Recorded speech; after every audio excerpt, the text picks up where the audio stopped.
Machiavelli का प्रथम आधुनिक राजनीतिक चिंतक के रूप में और आधुनिक युग का जनक कहा जाता है। राजनीतिक चिंतक को मैकियावेली की देन क्या क्या है? राजनीतिक दर्शन में मैकियावेली को युग का शिशु कहने के साथ साथ आधुनिक युग का जनक भी कहा जाता है। मैकियावेली पुनर्जागरण के शिशु हैं और पुनर्जागरण आधुनिकता का प्रारंभ होता है। आधुनिक युग मैकियावेली से प्रारंभ होता है। मैकियावेली किस आधार पर राजनीतिक साम्राज्य का विरोधी था? तो मैकियावेली धार्मिक आधार पर राजनीतिक साम्राज्य का विरोधी था। वह मैकियावेली दांते के किस सिद्धांत के साथ समानुपात करता है? तो दांते की भांति वह विश्व साम्राज्य की कल्पना नहीं करता है।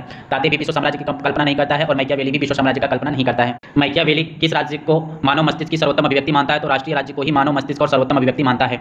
मैकियावेली ने विश्व को क्या दिया था? तो उसके आधार पर कहा जाता है कि राष्ट्रीय राज्य का संदेश वाहक था। डॉयल कहता है कि मैकियावेली प्रथम विचारक था जिसने राष्ट्रीय राज्य के लक्षणों की विवेचना और विश्लेषण किया और इस राजनीतिक सावयव की धारणा को जन्म देने की चेष्टा की। दूसरा, राज्य की आधुनिक स्थिति का निरूपण किया। राजनीतिक विकास की दशा में होने वाले इस परिवर्तन को पहले से ही भांप लिया था मैकियावेली। तीसरी देन क्या है मैकियावेली को? कि राज्य की प्रभुसत्ता का पोषक है। संप्रभुता के विचार को आधुनिक युग की प्रतीक धारणा कहा जाता है।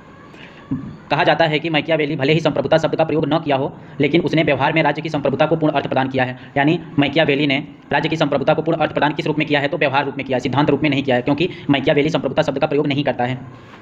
राजनीतिक का धर्म और नैतिकता से पृथक किया था। मैकियावेली को प्रथम आधुनिक राजनीतिक सिद्धांतवेत्ता कहते हैं का प्रमुख कारण है कि धर्म और नैतिकता के प्रति उसकी उदासीनता और उसके द्वारा केवल लौकिक अनुभव और मानवीय विवेक को भी की गई अपील है। मैकियावेली शक्तिवादी राजनीति के प्रणेता थे। मैक्सी कहता है कि मैकियावेली जो था शक्तिवादी राजनीति के रूप में यथार्थवादी दृष्टिकोण अपनाने वाला प्रथम विचारक था। डोनाल्ड इंटरबैल्जोल कहता है कि यदि एक शब्द में मैकियावेली के चिंतन के केंद्रीय तत्व को संक्षिप्त करना संभव हो तो वह तत्व है शक्ति। उसका कैसे निर्माण किया जाए, उसे कैसे बनाए रखा जाए और उसका विस्तार कैसे किया जाए। मैकियावेली किसका समर्थक था? तो मैकियावेली व्यक्तिवाद का समर्थक था। मैकियावेली भौतिकवाद और उपयोगिता का प्रवर्तक था। आधुनिक युग में भौतिकवाद और उपयोगितावाद का भी एक विशिष्ट स्थान है। मैकियावेली इस संबंध में अग्रणी था। मैकियावेली संघ राज्य के प्रथम विचारक माना जाता है। मैकियावेली ने इटली के लिए एक कॉमनवेल्थ के निर्माण का विचार भी रखा था। मैकियावेली आधुनिक अध्ययन पद्धति का अनुयायी था। आधुनिक अध्ययन पद्धति के प्रमुख लक्ष्य बताए जाते हैं जैसे पर्यवेक्षण, यथार्थवादी दृष्टिकोण, वैज्ञानिक तटस्थता, विश्लेषण और ऐतिहासिक आधार। मैकियावेली को आधुनिक युग का जनक कहा जाता है। W.T. जोन्स लिखते हैं कि मैकियावेली किसी भी अन्य व्यक्ति की अपेक्षा और इस तथ्य के बावजूद कि वह कठिनाई में राजनीतिक सिद्धांतवादी है, आधुनिक राजनीतिक दर्शन का जनक है। मैकियावेली के विचारधारा के दोष। मैकियावेली के विचारधारा के दोष मिलते हैं अध्ययन पद्धति की त्रुटियां, दूसरा मानव स्वभाव संबंधी दोष, तीसरा दोहरे नैतिकता मापदंड का प्रतिपादन, जैसे कहता है कि साध्य साधनों का औचित्य है और आवश्यकता कोई कानून नहीं जानती। फॉक्स की अवधि है कि नैतिक रूप से जो गलत है वह राजनीतिक रूप से कभी सही नहीं हो सकता।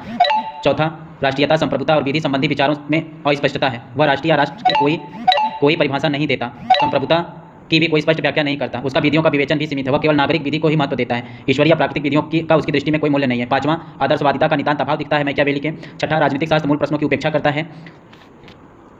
मैकियावेली के बारे में गैरिट लिखते हैं कि मैकियावेली का राज्य संबंधी सिद्धांत राज्य का सिद्धांत होने की अपेक्षा मात्र राज्य की सुरक्षा का ही सिद्धांत है।